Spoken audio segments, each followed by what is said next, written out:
El Ministerio Internacional Nueva Vida en Cristo presenta Momentos de Reflexión, un mensaje para su vida diaria, con el pastor Misael Ocampo Rivera.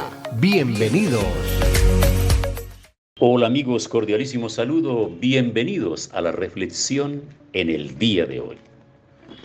Entramos hoy a la epístola a los Hebreos, y esta epístola a los Hebreos no ha podido asignársele un autor específico.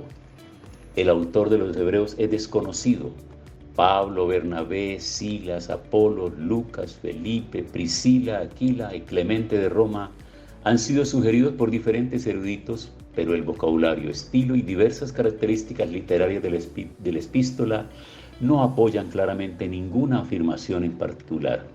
Es significativo que el escritor se incluya a sí mismo entre aquellas personas que habían recibido confirmación del mensaje de Cristo por medio de otros. Eso parecería anular a alguien como Pablo, quien decía que había recibido tal confirmación directamente de Dios y no de los hombres. Haya sido quien haya sido el autor, él prefirió citar referencias del antiguo griego, del Antiguo Testamento, en lugar del texto hebreo. Aún la iglesia primitiva expresó diferentes opiniones acerca del autor, y la erudición contemporánea admite que el rompecabezas aún no tiene solución. Por lo tanto, parece que es mejor aceptar el anonimato de la epístola. Claro que finalmente el autor fue el Espíritu Santo, quien instruyó, quien orientó y quien inspiró al escritor, cualquiera que haya sido. Entonces, estamos entrando ahora a una epístola que no tiene un saludo formal, que no tiene un destinatario definido como tal, pero que se le ha dado el nombre de epístola a los Hebreos. Y empieza el autor en el capítulo 1 hablando precisamente de Cristo, porque es que, entre otras cosas, nosotros nos vamos a dar cuenta que si hacemos un bosquejo general y miramos la epístola, los 13 capítulos que contiene la epístola a los Hebreos, nos vamos a dar cuenta que están centrados específicamente en la cristología, en resaltar a Cristo. Un primer tema sería la superioridad de la posición de Jesucristo. Un segundo tema sería la superioridad del sacerdocio de Jesucristo. Un tercer tema sería la superioridad del ministerio sacerdotal de Jesucristo. Y un cuarto tema sería la superioridad de los privilegios del creyente. Y un quinto tema sería la superioridad de la conducta cristiana, que son exigidos exactamente en esta epístola. Entonces, bienvenidos a estudiar detenidamente, sin afán, con mucho entendimiento, pidiendo al Espíritu Santo que nos oriente y que nos ayude, porque si Él fue el maestro, Él fue el inspirador, Él fue quien guió a la persona que le escribió, pues debe guiarnos a nosotros para poder entender exactamente, porque pareciera que los estilos se podrían comparar con uno y otro de los personajes bíblicos que hemos venido conociendo en el Nuevo Testamento, en las diferentes epístolas.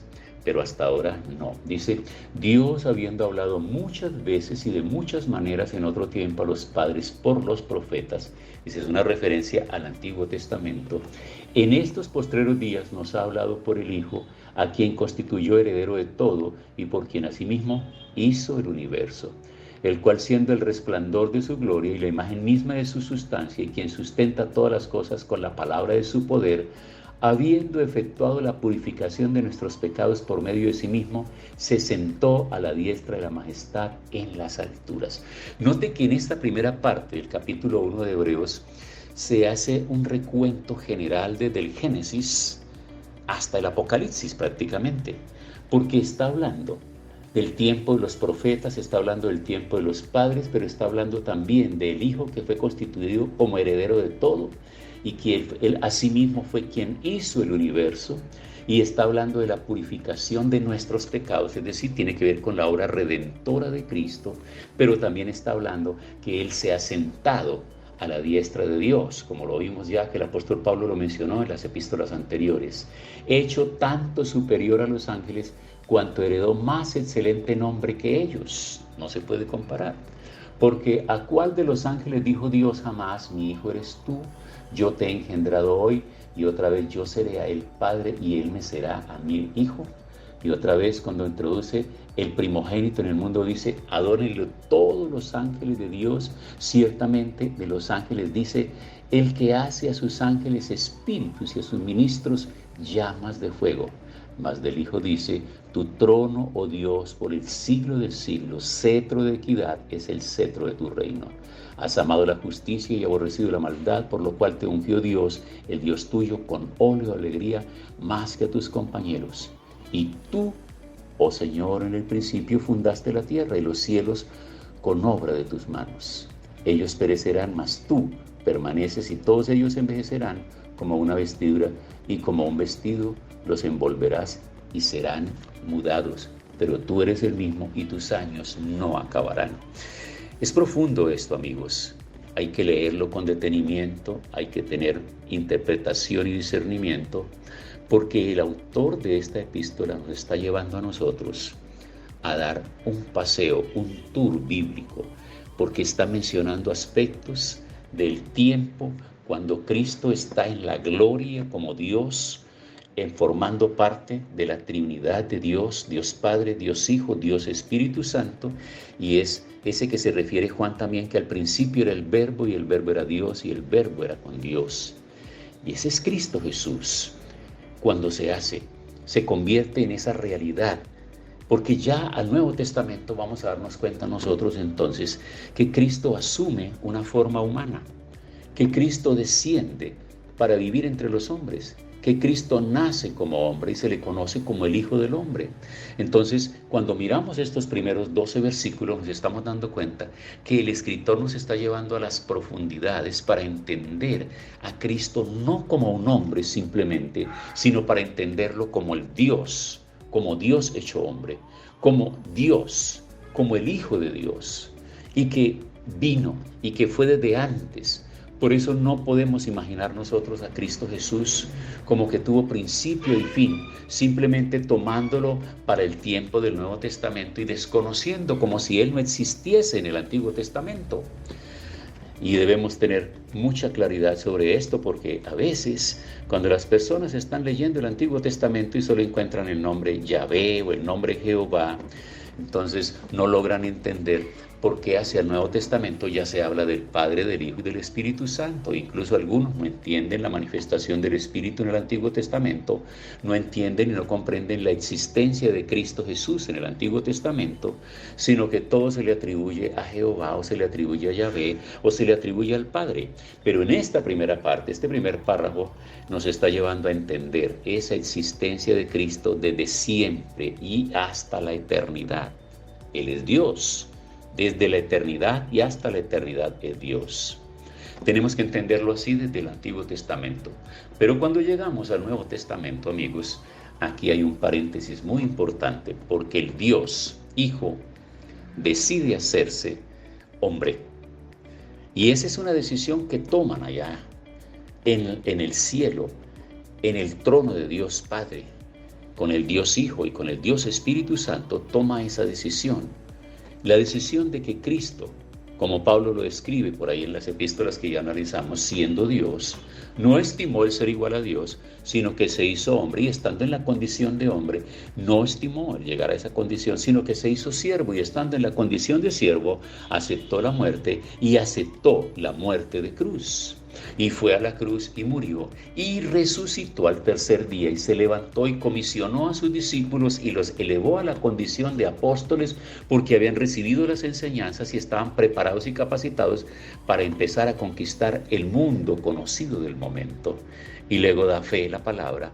Lucas escribe en Hechos que Él asciende, se va al cielo y ahora está sentado a la diestra de Dios Padre. Cuando nosotros vemos a Cristo Jesús de esa manera nos maravillamos. Extraordinario, porque entonces ahora regresa y toma esa gloria y se sienta al lado del Padre y vuelve a estar como al principio. Y esto nos tiene que emocionar a nosotros, porque ahora tenemos una conexión con Él, lo hemos aceptado en nuestro corazón por aceptar su obra redentora, esa obra que vino a mostrar en la cruz del Calvario el amor para perdonar nuestros pecados y reconciliarnos con Dios el Padre. ahora estamos reconciliados. En esta epístola vamos a encontrar grandes verdades, profundas verdades que debemos tener claridad, debemos entenderlas, debemos orar, ser sensibles para que el Espíritu Santo penetre en nuestra mente y nuestro corazón y pueda traer revelación a nuestras vidas. Estas cosas que estamos entendiendo hoy, que estamos explicando a través de esta reflexión, tienen que traer orientación sobre nuestra mente, sobre nuestro corazón, sobre nuestra fe, sobre nuestra doctrina, sobre nuestra creencia, sobre nuestra existencia en el Señor, lo que somos en Él.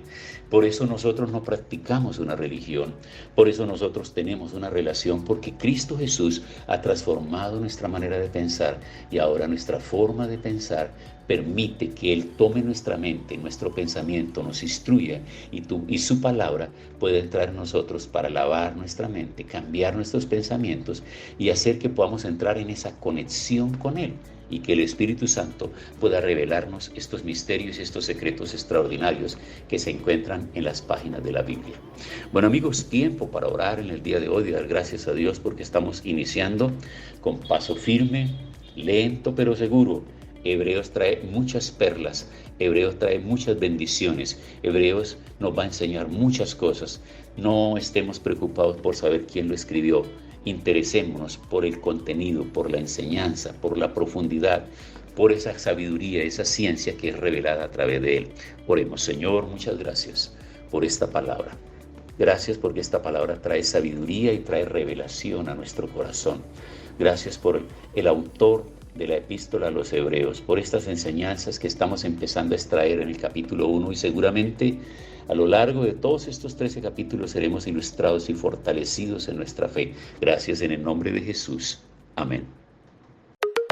Hemos disfrutado de un gran momento de reflexión con el pastor Misael Ocampo Rivera. Un mensaje lleno de amor, esperanza y felicidad para tu vida. Los invitamos a compartir este mensaje con sus amistades y en sus redes sociales. Búsquenos en YouTube y Facebook como Ministerio Internacional Nueva Vida en Cristo y en Instagram como @MinInternacional Nueva Vida. Momentos de reflexión.